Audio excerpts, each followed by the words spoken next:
예, 여러분 한번 옆에 분들한테요. 오늘 한번 이렇게 좀 궁금증을 유발하면서 이렇게 한번 얘기하고 우리 오늘 설교를 한번 시작했으면 좋겠습니다. 우리 옆에 분한테요. 모르는 척하고 한번 이렇게 얘기해 보세요. 좋은 소식이 있답니다. 좋은 소식이 있답니다. 네, 좋은 소식이 있답니다. 네. 뭐 여러분 이미 뭐 설교 제목이 복음인데 그렇죠? 뭐 다 눈치채셨겠지만 여러분 만약에 누가 여러분한테 와가지고 집사님 좋은 소식이 있어요. 그럼 여러분 어떠실 것 같으세요? 그렇죠? 그럼 뭔지는 모르지만 그렇죠? 괜히 기분 좋아지고 그렇죠? 막 기대가 되지 않겠어요? 뭔데요? 무슨 일인데요? 그렇죠? 네. 자, 오늘 우리 기독교에서 아주 흔하게 그리고 가장 많이 쓰는 단어들이 여러 개 있습니다만 만약에 누가 저한테 목사님 기독교를 대표하는 기독교인들이 제일 많이 쓰는 그 용어들 그 언어들 중에 대표적인 게 있으면 뭐가 있습니다 라고 물으면 저는 아마 이 복음이라고 이야기할 것 같아요. 그렇죠? 그러니까 실제로 이 복음이라고 하는 것이 뭐 굉장히 크고 굉장히 깊고 굉장히 넓은 의미를 가지고 있습니다만 우리가 복음이란 말 정말 자주 씁니다. 그렇죠? 복음의 삶을 살자. 뭐 복음적이냐?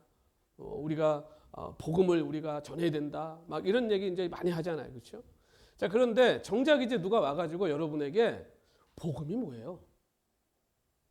복음이 도대체 뭡니까? 하나님을 전혀 모르는 사람이 여러분한테 와서 복음이 뭐예요? 라고 물으면 여러분 그거 뭐라고 설명하시겠어요?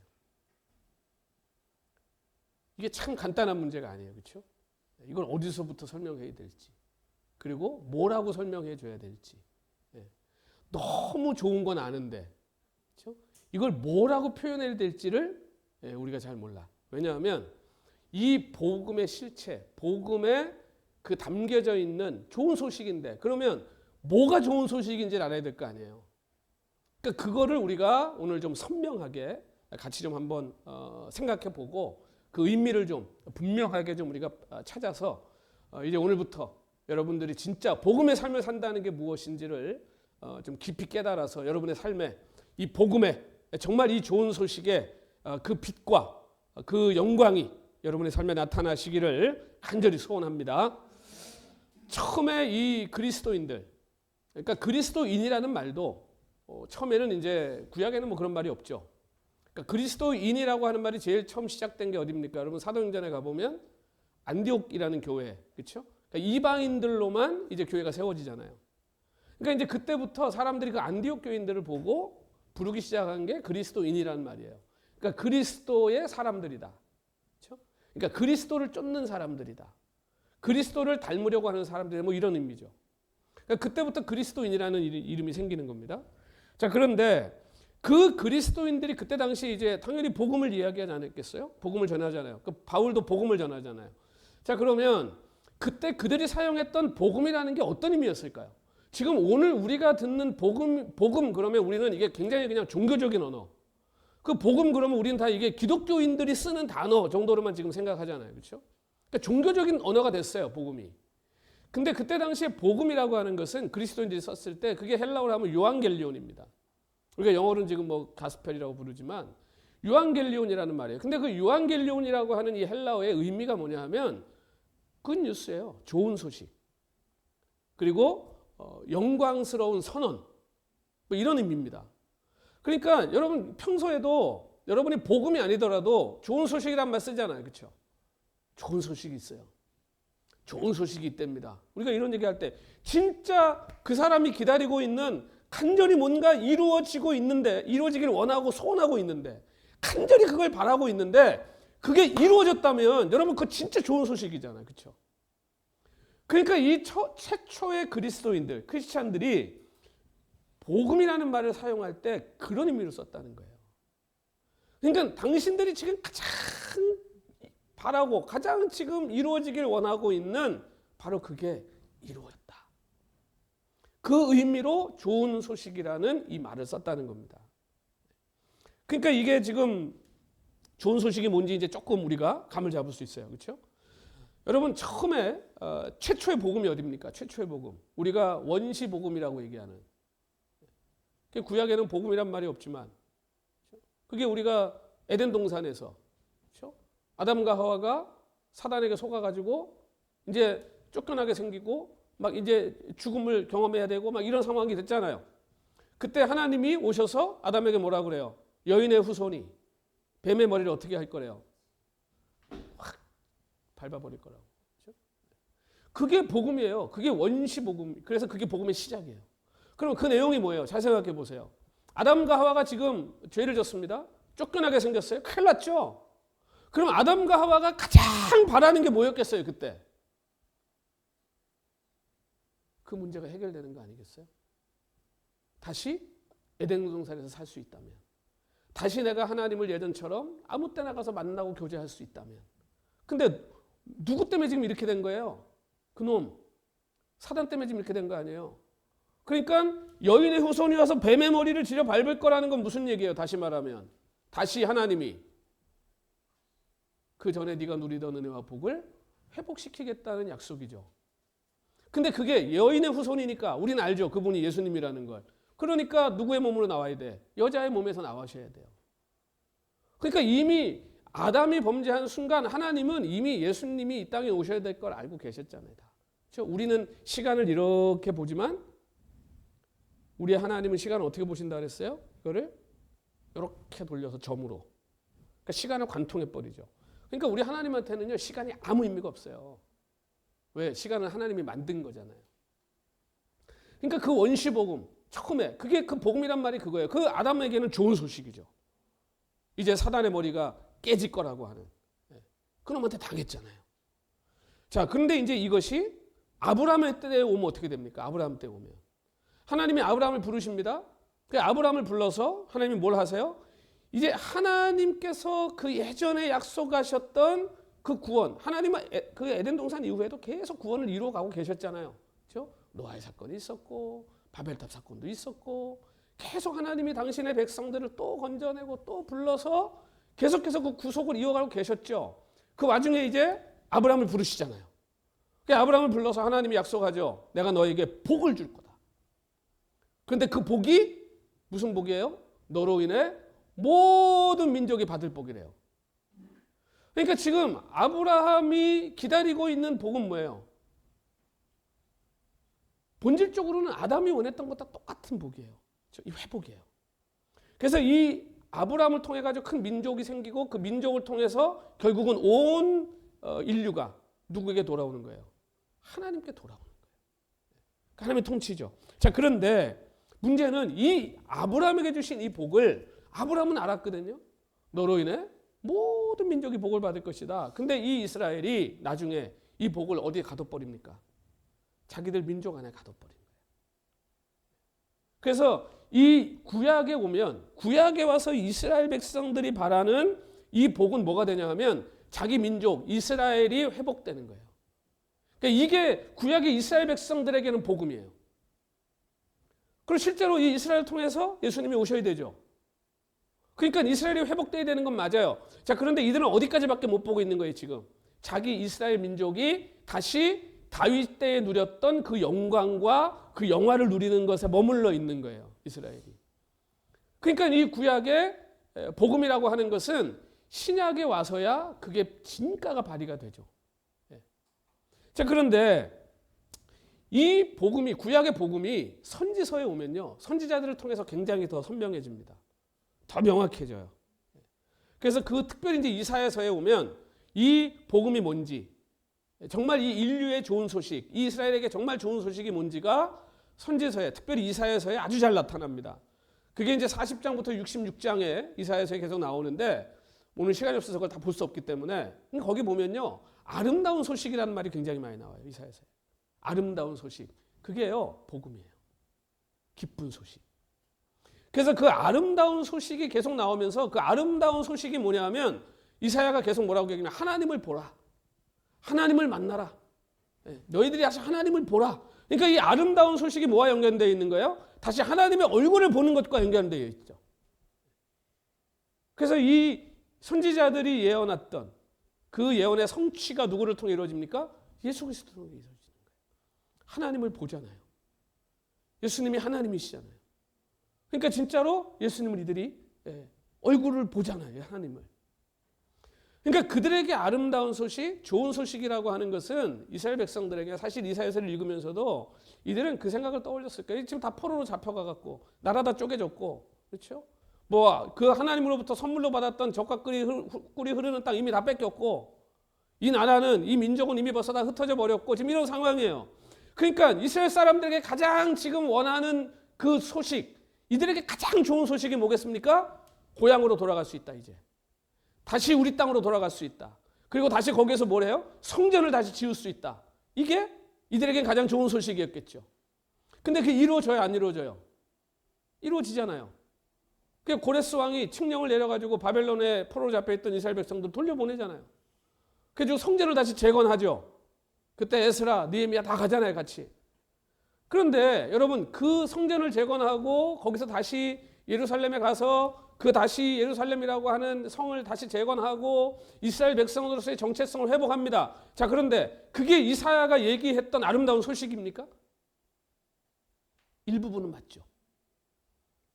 그러나 나중에 이스라엘이 또 어떻게 돼요? 결국은 또 죄로 방황하고 하다가 결국 예수님 오실 때 어떤 상태입니까? 로마의 속국이잖아요. 그렇죠? 세금으로 다 뜯기고 뺏기고 겨우 성전 하나 자기들이 지킬 수 있도록 허락을 받아서 로마한테. 근데 그 성전도 어떻게 됐어요? 그 종교인들, 제사장들, 이런 그 헤롯과 결탁하고 로마 정부와 결탁했던 그 종교인들이 다 뒷돈 주고 제사장 사오고, 그래가지고 뭐 성전이고 뭐고 다 예수님 오셨을 때는 이미 타락하고 그 성전의 의미, 성전의 역할 아무것도 못하고 있을 때. 그러니까 지금 이사야가 예언했던 아름다운 소식이 이루어진 거예요, 안 이루어진 거예요? 아직 안 이루어진 거잖아요. 그러니까 예수님이 오셨을 때 이 아브라함을 통해서 모든 민족이 복을 얻을 것이라고 하는 이 소식, 그리고 그것이 지금 이루어지고 있고 반드시 이루어진다라고 하는 이 소식이 예수님을 통해서 이제 본격적으로 이제 시작되는 겁니다. 그게 마가복음에서 하나님의 아들 예수 그리스도의 복음의 시작이라고 선포하는 거예요. 그러니까 지금 하나님께서 이 세상 온 인류를 위해 복음을 전파하도록 하나님 부르신 건데 이걸 지금 이스라엘은 자기 안에 가둬놓고 있는 거예요. 그러니까 예수님이 오셨을 때 보니까 기가 막히죠. 지금 하나님이 이 백성들을 선택해서 아직까지도 여전히 그 명맥을 유지해서, 왜? 거기서 예수님이 나와야 돼요. 이스라엘을 통해서. 그렇죠? 그리고 다윗의 후손으로 나오셔야 되잖아요, 예수님이. 자손으로. 예언이니까. 그러니까 그 명맥을 유지시키고 있는데 이 이스라엘 백성들은 이 복음의 의미도, 복음의 깊이도, 복음의 지금 자기들에게 주신 이 좋은 소식의 내용도 지금 다 잊어버리고 있는 거예요. 그냥 우리 민족이 다시 그냥 잘 먹고 잘 사는 나라가 되기만을 바라고 있는 거예요. 그걸 해줄 수 있는 사람을 이 사람들이 메시아라고 부르고 있는 거예요. 그러니까 예수님이 오실 때, 와서 보셨을 때 답답하죠. 그래서 예수님이 오셔서 결국은 이 좋은 소식이 무엇인지를 이 세상에 보여주고, 그리고 그것이 무엇인지를 정확하게 가르쳐 주셨어요. 그리고 이제 우리 예수님이 모든 일을 하고 가셨죠. 자, 그런데 이 소식이 이제 예수님 가신 이후에도, 승천하신 이후에도 계속 어디에 머물러 있었습니까? 이 좋은 소식이 예루살렘에만 머물러 있잖아요. 그러면 이 예루살렘에만 머물러 있는 좋은 소식이 이제 어디로 가야 돼요? 세상으로 나가야 되잖아요. 그래서 하나님이 선택하신 게 누구예요? 바울이에요, 바울. 이방인으로 가야죠, 이 소식이 이제. 그러니까 이방인으로 이 복음이 이제 퍼져 가야 돼요. 그래서 하나님이 바울을 선택하셔서 이방인에게 복음을 전하는 겁니다. 자, 그런데 잘 생각해 보세요. 이스라엘 백성들은 하나님을 알죠, 유대인들은. 그러니까 이 좋은 소식이 하나님이 오셔서 하나님이 우리 백성을 다시 회복시켜 주실 거라고 하는 그 그림자는 갖고 있어요. 자, 그런데 좋은 소식을 얘기할 때 그럼 이방인들에게 좋은 소식이 어떻게 받아들여졌겠냐는 거예요. 이게 종교적인 의미로 받아들여지긴 굉장히 어렵지 않겠습니까? 이방인들에게. 그렇죠? 그럼 이방인들에게 좋은 소식은 뭐였을까요? 이게 본질적으로 다르지 않다는 거예요. 여러분, 이게 굉장히 중요합니다, 오늘. 오늘 우리가 세상에서 복음을 전한다 그럴 때 이게 오늘 우리들에게 굉장히 중요한 문제예요. 여러분이 세상 나가서 복음하고 얘기 다녀도 세상 사람들은 그게 뭔지 몰라요. 그냥 교회 나오라나 보다. 그냥 교회 가자는 얘기인가 보다. 뭐 예수님 맨날 얘기하니까 예수님 들어서 알잖아요. 그렇죠? 근데 우리가 복음을 전한다. 그럼 여러분이 그들에게, 믿지 않는 자들에게 이 복음을 어떻게 설명할 거냐는 거예요. 그러면 바울이 다니면서 복음을 어떻게 설명했냐는 거죠. 이방인들에게. 잘 생각해 보세요. 여러분, 이방인들이 지금 유대인들이 겪고 있는 것과 사실 본질적으로는요, 차이가 없어요. 그러니까 이스라엘 백성들도 지금 그 자기 나라의 정체성을 지키려고 애는 쓰고 있는데 지금 모습은 하나님의 축복을 독차지해야 될 것 같은데, 우리 민족이 로마에 지금 뭐 세금 다 뜯기고 하루에 겨우 2끼 먹고, 이게 지금 뭐, 그렇죠? 성전이라고 가봐야 거기 가도 뭐 위로가 없어요. 없는 돈에 비둘기 한 마리 사가지고 갔더니 그거 흠잡아가지고 자기네 거 사라고 그러고 막 10배를 남겨 먹고 어디 가서 위로를 받냔 말이에요. 그런 상황이에요. 그러니까 이들에게 하나님의 나라가 이제 성취될 거라고 하는 것은 너무너무 좋은 소식이죠. 그렇죠? 그럼 이방인들은, 그 로마의 세계에서 살았던 이방인들은 그러면 뭐 편하게 살았습니까? 똑같잖아요. 서민들의 삶이라는 게. 뭐 로마의 황제가 바뀌면 무슨 뭐가 되게 뭐 달라지고 정의로운 사회가 되고 뭐 평강이 오고 막 그럴 것 같은데, 그 로마가 팍스 로마나라고 아주 평화가 넘쳤던 로마라고 얘기했던 그 시절 들어가 보면 서민들과 노예들이 얼마나 힘들고 어렵게 살았는지 모릅니다. 그러니까 그들이 얼마나 간절히 그런 정의와 정말 그 평화가 오는 세상을 원하고 살았겠어요. 여러분, 오늘 우리도 마찬가지 아니에요? 뭐 대통령 바뀌면 나라가 막 바뀔 것 같고 말이죠. 뭐 무슨 뭐 전쟁이 끝이면 이제 막 대통령 바뀔 때마다, 여기 누가 그러더라고 저한테. 자기가 미국에서 40년 살았는데 대통령은 맨날 바뀌었는데 자기는 여전히 가난하대. 그 무슨 얘기야? 아무것도 바뀐 게 없다. 맨날 대통령만 바뀌지 자기는 맨날 거기서 그 자리에서 그 궁상, 그 어렵고 힘들고 하루에 막 10시간, 11시간 일해야 되고 안 바뀌더래요. 여러분, 세상이 정말 그렇지 않습니까? 그래서 여러분, 실제로 로마에서요, 황제가 바뀔 때마다 사람들이 그 로마의 황제를 구원자로 불러요. 그 왜 그러냐면 이 전쟁과 갈등과 이 가난에서 우리를 좀 건져달라는 거예요. 근데 여러분, 로마의 훌륭한 황제가 된 것 같이 맨날 처음엔 보였는데 그게 그들에게 그런 걸 갖다 줬냔 말이에요. 그러니까 이방인들에게 복음을 전한다고 할 때 여러분, 이게 뭡니까? 당신의 지금 삶에 이 어려움과 고난과 아픔과 이 수모와 이 모든 삶의 문제들을 해결할 분이 계시다라는 거예요. 이게 좋은 소식 아니에요? 이게 여러분 좋은 소식이 되는 거예요. 그러니까 우리가 안 믿는 분들한테 전도할 때 교회 나오세요가 아니라, 다 어렵잖아요. 지금 다 힘들잖아요. 그분들에게 복음 전하는 거 간단해요. 당신 어렵죠? 힘들죠? 다들 똑같아요. 우리 다 똑같아요. 근데요, 우리는 기쁨이 있어요. 왠지 아세요? 이걸 해결할 분을 내가 알고 있기 때문에. 그리고 그분이 나를 지금 통치하고 다스리고 있기 때문에 나는 지금 기쁘고 행복하다는 거예요. 그분들에게 여러분, 그게 어떻게 좋은 소식이 아니겠어요? 그러니까 여러분, 이방인도 유대인도 예수님은 좋은 소식인 거예요. 그러니까 이 다른 복음서에도 복음에 대해서 뭐 많이 나옵니다. 복음에 대해서 굉장히 설명 많이 해요. 근데 마가복음이 유일하게 복음으로 문을 열어요. 근데 이 복음, 이 좋은 소식의 근거가 어디에 있다는 거예요? 근거가. 오늘 1장 1절이 하나님의 아들 예수 그리스도에게 있다는 거예요. 그래서 하나님의 아들이신 예수 그리스도를 아는 것에서 이제 이 좋은 소식이 비로소 온 세상에 온전하게 선포되기 시작했다는 거예요. 그러니까 마가복음의 앞으로의 모든 내용은 결국 뭐에 대한 얘기예요? 이 예수 그리스도에 대한 얘기, 이 복음에 대한 얘기인 겁니다. 그러니까 성경은 읽을수록 여러분 뭘 얻어야 돼요? 위로를 얻어야 돼요. 왜? 성경은 좋은 소식으로 가득 차 있거든요. 모든 인간의 실패 이야기예요. 그런데 그 모든 인간의 실패를 용서해서 다시 회복시키고 살려놓고 더 영광스럽고 더 영화로운 곳으로 우리를 이끌어 가시는 하나님의 성공 스토리잖아요. 그러니까 성경을 읽을수록 우리는 기뻐요. 위로가 돼요. 행복해요. 그러니까 여러분 이 마가가 복음의 선포를 시작하면서 이 마가복음을 열면서 복음의 핵심은 예수 그리스도. 그래서 여러분 누가 그냥 복음이 뭐예요? 누가 만약에 싸우자고 덤벼들면 그냥 이단들이 그런 얘기 한번 물어보면 그냥 한마디로 대답하고 보내세요. 복음 한마디로 얘기해 줄게. 예수 그리스도야. 그럼 끝나요. 그러나 그 복음을 그 한마디로 설명할 수 없잖아요. 안 믿는 사람들한테. 그러니까 우리가 복음을 풀어 설명해 줄 수 있어야 돼요. 그러려면 오늘 내가 복음이 뭔지 알아야 되고 그리고 내 삶에서 이 복음이 어떤 의미인지를 알아야죠. 그렇죠? 그러니까 여러분 복음의 당사자인 예수님이 하나님의 나라를 직접 선포하신 거예요. 왜? 예수님이 그 하나님의 나라를 이 땅에 갖고 오셨잖아요.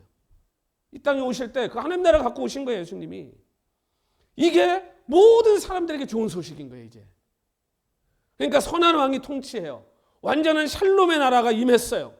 이 좋은 소식을 우리로 하여금 영원히 번영하고 영광과 권능이 넘치고 사랑과 겸손으로 모든 사람들이 서로를 돌보고 기쁨과 감사로 충만한 나라가 이제 시작되었다라고 하는 이게 여러분 모든 사람에게 어떻게 좋은 소식이 아닐 수 있냐는 거예요.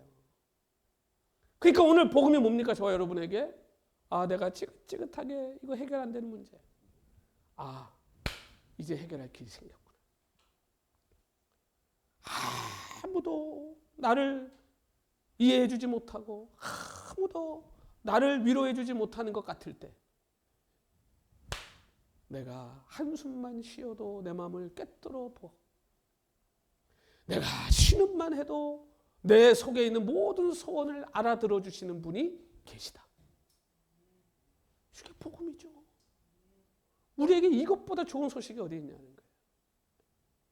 그러니까 여러분 이런 나라와 공동체가 이루어진다는 것을 여러분 알려주는 거예요. 이게 좋은 소식인 거예요. 그러니까 여러분 교회가 세상에서 모여야 됩니까? 이 교회 자체가. 좋은 소식이어야죠. 왜 교회에서 나쁜 소식이 자꾸 나옵니까? 왜 교회에서 싸운다는 얘기가 나옵니까? 그럼 안 되는 거예요. 왜? 교회는 뭐로 가득 차 있어야 돼요? 이 좋은 소식으로 가득 차 있어야 돼요. 여러분 생각해 보세요. 세상은 좋은 소식이 없잖아요. 세상에 뭐 좋은 소식 있어요? 어쩌다가 뭐 아름다운 스토리가 나오면 난리가 나잖아. 막 뉴스에 나오고 그렇죠? 왜? 그만큼 좋은 소식이 없다는 거예요. 근데 우리 교회는 하나님이 믿는 사람들의 공동체에는 그 예수 그리스도를 중심으로 모이는 그 사람들 안에서는 맨날 좋은 소식이 나와. 늘 좋은 소식이 그냥 넘쳐요. 자, 그런데 이 좋은 소식이 우리가 이제 여기서 중요하게 생각해야 될 게 있습니다. 대가가 없이 이루어지지 않는다는 거예요. 이 나쁜 소식으로 가득 찬 세상에서 좋은 소식을 전한다는 것, 그리고 이 좋은 소식을 보여주는 삶을 산다는 것은 결코 거저되는 것이 아니라는 겁니다. 그래서 예수님도 이 좋은 소식이 우리 안에 성취되기 위해서 뭘 하라고 그래요? 먼저 회개하라고 그러잖아요. 그렇죠? 회개하고 믿음을 우리에게 촉구하시잖아요. 그러니까 이것이 좋은 소식을 성취하기 위해 우리가 치러야 될 대가인 거예요. 여러분 예수님이 이 땅에 오시는 것을 한번 잘 생각해 보세요. 자, 예수님이 오셨을 때 그 세상은 지금 어떤 세상이에요? 로마 황제가 이 세상이 내 거다 그러고 있는 세상이죠. 또 예수님이 오셨을 때 그 유다 지방 거기를 다스리고 있는 게 누굽니까? 로마 황제에게 그 권한을 위임받아 갖고 그 빌라도잖아요. 빌라도가 와가지고 거기 다 이제 자기가 주인 행세하고 앉아 있는 거 아니에요 지금? 그리고 헤롯 왕은 그들하고 결탁하고 그들에게 그 어토리티를 받아갖고 이스라엘을 자기가 왕으로 지금 그 왕자리에 앉아가지고 있는 거 아니에요 지금 세상에. 그리고 그 유대의 많은 그 종교 지도자들 그리고 그 헤롯 땅들 이 정치꾼들 그들하고 전부 결탁해가지고 거기서 뭐 하고 있어요? 다 자기 기득권을 누리고 있는 사람들이에요. 근데 예수님이 오셨어요. 자, 예수님이 오셨죠. 자, 이 지금 황제에게 그리고 왕에게 그리고 그들과 결탁해가지고 모든 이권을 나눠 먹고 있었던 종교인들에게 예수님은 좋은 소식입니까? 나쁜 소식입니까? 나쁜 소식이죠. 왜? 자기 기득권을 다 뺏기게 생겼잖아요 지금. 왜? 예수님이 오셔서 전쟁을 선포하잖아요. 내 나라를 세우겠다 여기에. 그러니 지금 내 나라인데? 로마 황제 입장에서는 그럼 당연히 예수님이 어떻게 해요? 적이죠. 그러니까 여러분, 예수님이 이 땅에 오셔서 끊임없이 전쟁과 그 반목을 부추기는 것처럼 말씀하시는 이유가 여기에 있는 거예요. 근데 여러분 생각해 보세요. 그 몇 명이 그냥 다 위에서 차지하고 그 불의를 행하고 그 가난한 사람들의 고열을 짜고 그 중에 살아가던 민중들은, 그러니까 예수님 오셨을 때 어떻게 합니까? 그들이 예수님에게 열광하잖아요. 이들에게는 예수님이 전하는 게 좋은 소식이잖아요. 아직까지 한 번도 어떤 황제도 그런 걸 해주는 황제가 없잖아요. 그러니까 예수님 오셨을 때 기득권을 가지고 있고 그런 불의한 삶을 살았던 사람들은 어떻게든 예수님 잡아 죽이려고 애쓰는 거예요. 그러나 민중들은 그 좋은 소식을 듣고 열광하고 예수님을 쫓아가고 따라가는 거예요. 근데 여러분, 예수님이 이 전쟁을 선포하셨는데 다른 게 있습니다. 예수님이 뭘 무기로 쓰시냐? 이들이 썼던 압제와 칼과 창이 아니라 예수님은 뭘 무기예요? 사랑과 진리가 예수님의 무기인 거예요. 그러니까 예수님이 세우시는 나라가 정의로울 수밖에 없는 거죠. 그러니까 예수님이 이루시는 성취하시는 하나님의 나라가 세상에서는 좋은 소식일 수밖에 없죠. 왜? 세상에 그런 나라가 없어요. 여러분, 만약에 지금 우리가 보잖아요. 지금 뭐 무역 전쟁으로 뭐 전 세계가 난리 아니에요, 난리 지금. 그렇죠? 미국 안에서도 지금 난리 아니에요. 뭐 불체자들과 뭐 이민자들과 갈등, 뭐 또 인종 간의 갈등, 뭐 가진 사람과 없는 사람들의 갈등. 그런데 여러분, 갑자기 미국의 대통령이, 어디 러시아의 대통령이, 한국의 대통령이, 뭐 중국의 대통령이 뭐 갑자기 사랑을 선포하고 화해를 선포하고 막 이 사랑과 정의와 자비와 막 이런 걸로 나간다 그러면 여러분, 이게 온 세상에 좋은 소식 되지 않겠습니까? 근데 세상은 그렇지 않겠죠. 반대로 가잖아요. 반대로. 어떻게든 더 뺏고, 어떻게든 더 집 밟고, 어떻게든 더 속이고. 그러니까 여러분, 이 예수님이 선포하신 이 좋은 소식은 다른 사람을 파괴하는 것이 아니고 오히려 당신 자신을 하나님께 내어드리는 사랑으로 이루는 나라예요. 그러니까 오늘 우리가 이 좋은 소식을 전해야죠. 그래서 예수님이 마가복음 8장 35절에 보면요, 이렇게 말씀합니다. 누구든지 자기의 목숨을 구원하고자 하면 잃을 것이요, 누구든지 나와 복음을 위하여 자기 목숨을 잃으면 구원하리라. 이 좋은 소식이 이 땅에서 성취되어지는 길은 이거밖에 없다는 거예요. 그러니까 여러분, 교회 안에서 지도자가 여러분 가장 높에 있는 사람이 뭐라는 사람이냐? 가장 밑에서 섬기는 사람이에요. 그 원리로 다스리라는 거예요. 그게 모든 사람들에게 좋은 소식을 가져다 준다는 거예요. 오늘 우리가 이뤄야 될 나라가 그거예요. 그러니까 여러분이 세상에서 뭐 복음 전한다고 뭐 복음 얘기하고 무슨 뭐 세상에 가가지고 뭐 예수 그리스도 얘기하고 입으로 암만 외치고 떠들어도 여러분의 삶이 세상에서 십자가의 삶, 성경의 삶이 되지 못하면 그건 울리는 꽹과리가 되고 마는 거예요. 뭘 보여줘야 됩니까? 세상 나가서 예수 믿는 사람들이 복음의 삶을 산다는 게 낮아지고 섬기고 희생하고, 그게 여러분 오늘 이 하나님의 나라, 이 좋은 소식을 전하는 길인 거예요. 그리고 그게 여러분 세상 사람들에게 큰 위로가 되는 거예요. 저는 지금도요 그런 얘기를 참 많이 들어요. 어떤 분이 제가 성경 공부하면 저한테 그러더라고요. 우리 교인은 아닙니다. 목사님, 그냥 다 욕심 안 부리고요, 요만한 빛이라도 좀 봤으면 좋겠어요. 목사님, 그냥 교회를 가든 어디 가든 요만한 위로라도 좀 있었으면 좋겠어요. 어딜 가도 세상하고 똑같아요. 어딜 가도 그 위로가 없다는 거예요. 교회 갔더니 교회 가서도 서로 이겨먹으려고 난리, 직장 갔더니 직장에서도 서로 힘든 일 안 하려고 난리, 집에 가도 식구들끼리도 전쟁. 목사님, 그냥 누가 하나 요만큼이라도 좀 위로를 보여줬으면 좋겠어요. 그러는 거예요. 여러분, 세상이 얼마나 불쌍하고 가련한지 아셔야 돼요. 위로가 필요한 사람들이에요. 그 바벨론의 시스템 안에서 뭐가 사랑이고 뭐가 기쁨이고 뭐가 감사한지를 모르고 사는 사람들이잖아요. 거기서 우리가 안 보여주면 누가 보여줘요? 우리가 그걸 안 보여주면 누가 보여줘요? 교회가 그걸 안 보여주면 어디가 보여줄 거예요, 그걸? 좋은 소식이 없어지잖아요, 자꾸. 오늘 우리가 좋은 소식인데. 그래서 이 하나님의 나라는요, 이 좋은 소식은 십자가 위에서 절정을 이루는 거예요. 예수님 십자가에 죽으십니다. 하나님이 오셔서 다 떼어주고 가신. 이게 좋은 소식을 전하는 우리들이 절대로 간과해서는 안 되는 우리의 좋은 소식을 받은 자들의 인생의 무게입니다. 예수님이 그 무게를 다 감당하시잖아요. 오셔서. 여러분, 예수님 인간이셨습니다. 십자가 지는 게 얼마나 어려웠을까요? 그 예수님이 제자들 데리고 기도하러 가서 그렇게 말씀하시잖아요. 겟세마네 동산에서. 마가복음 14장 34절에 보면 예수님 제자들이 그렇게 말씀해요. 말씀하실 때 내 마음이 심히 고민하여 죽게 되었으니 너희는 여기 머물러 깨어 있으라 하시고. 예수님이 이 땅에 오셔서 좋은 소식이 된다는 것이요, 이 아픔과 이 고통과 이 무게가 있는 거예요. 얼마나 힘드셨으면 이렇게 말씀하실 게 제자들에게 내가 지금 너무 힘들어 죽을 것 같아. 그러니까 너희들이라도 좀 내 옆에 있어 주겠니? 라고 말씀하는 거예요. 그러니까 여러분, 오늘 우리가 여기 지금 모여있는 우리들이, 여러분 옆에 사람한테 한번 오늘 그렇게 얘기해 보세요. 제가 옆에 있어 드릴게요. 얘기해 보세요. 옆에 분한테. 제가 옆에 있어 드릴게요.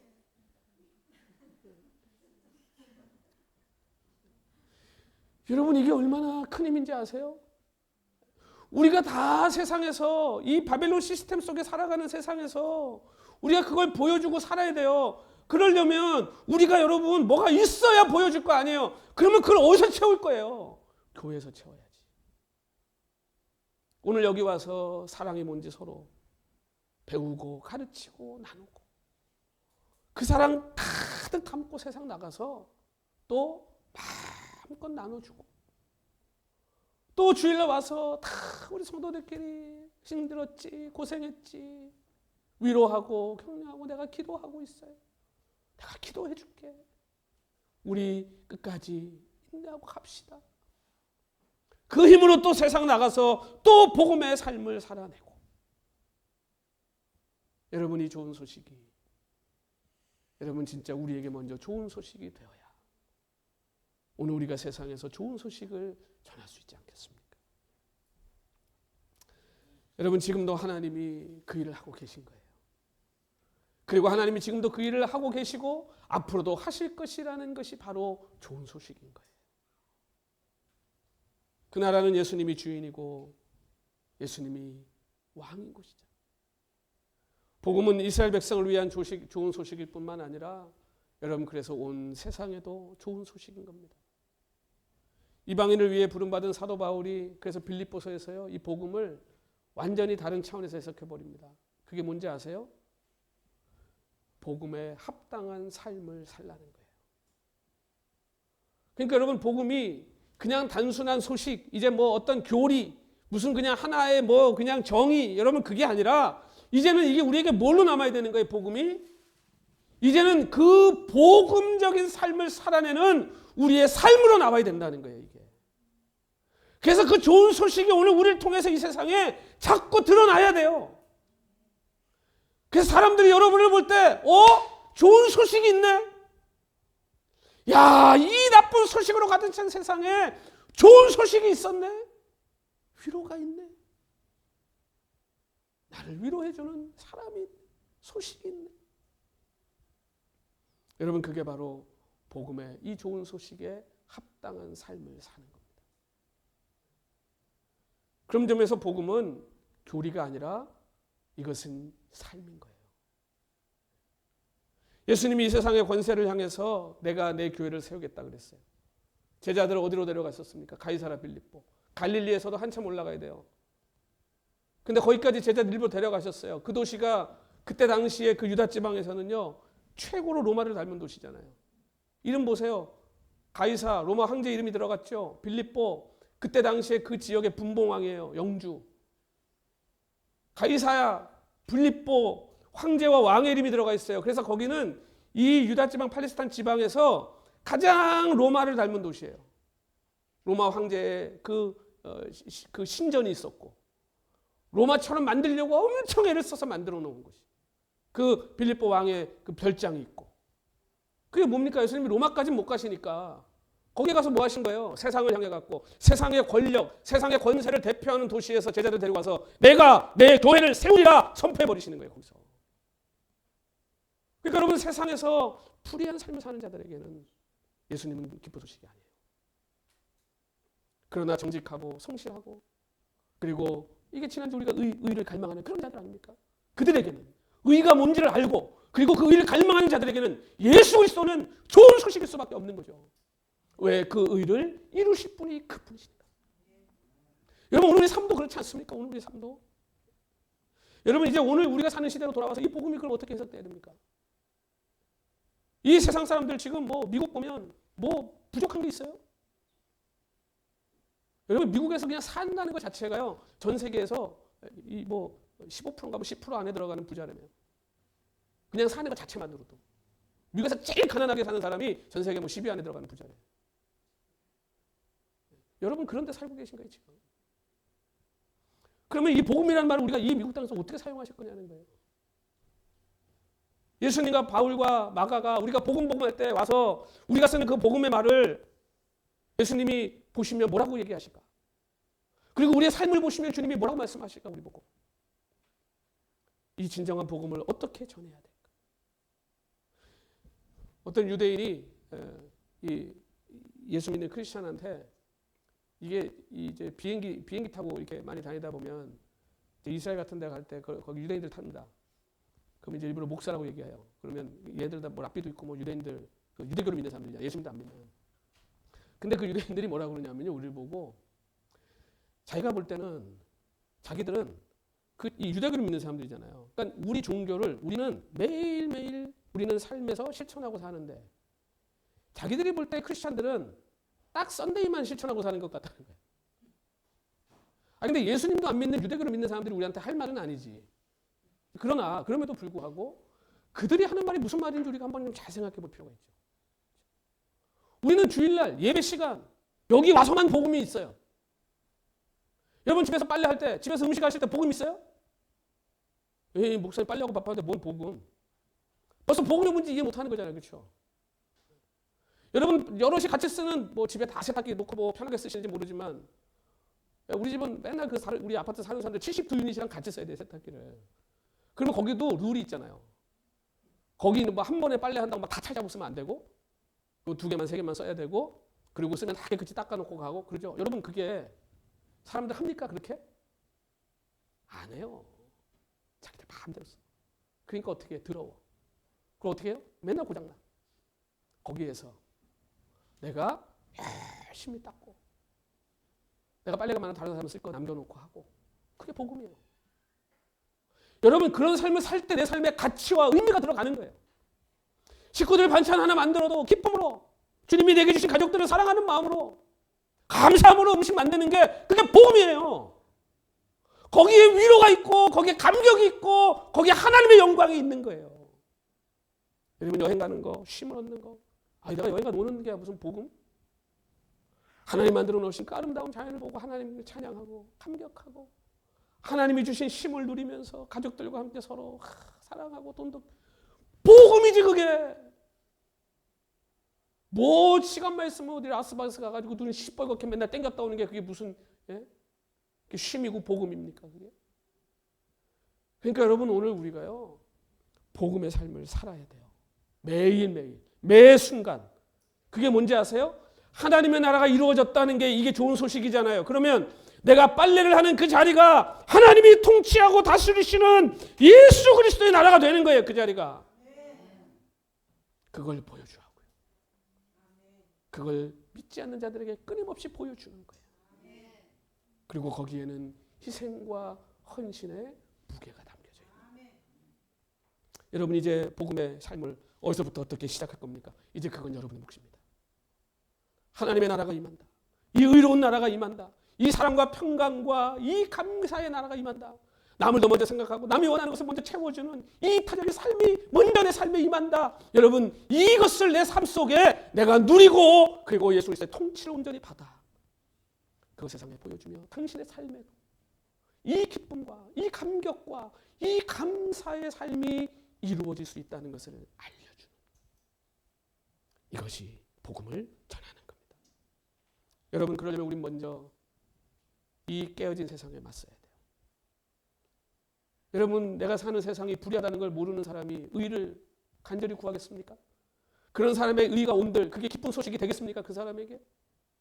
우리가 사는 세상이 얼마나 불의한지, 우리가 사는 세상이 얼마나 더럽고 얼마나 거짓으로 가득 찼는지 깨닫고 아는 자가 의를 갈망하고 갈구하게 되어 있고, 그런 사람이 의라고 하는 예수 그리스도를 만났을 때 그것이 진정한 기쁜 소식이 되는 것이죠.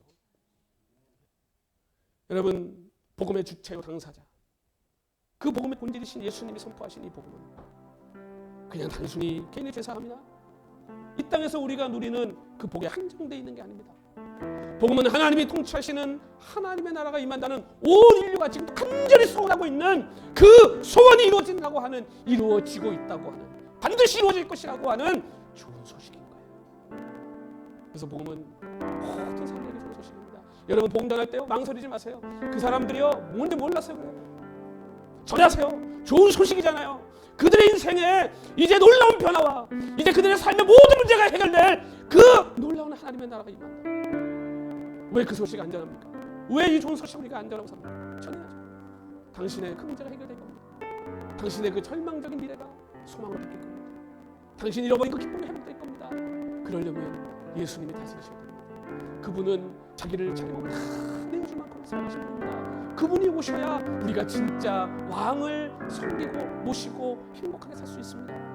이게 복음이에요. 어렵지 않지 않습니까? 여러분, 그러려면 내가 먼저 예수님의 통치하심을 받아야죠. 내가 먼저 그분 왕으로 모시고 살아야죠. 그리고 내가 먼저 내가 그 좋은 소식을 기뻐하며 살아야죠.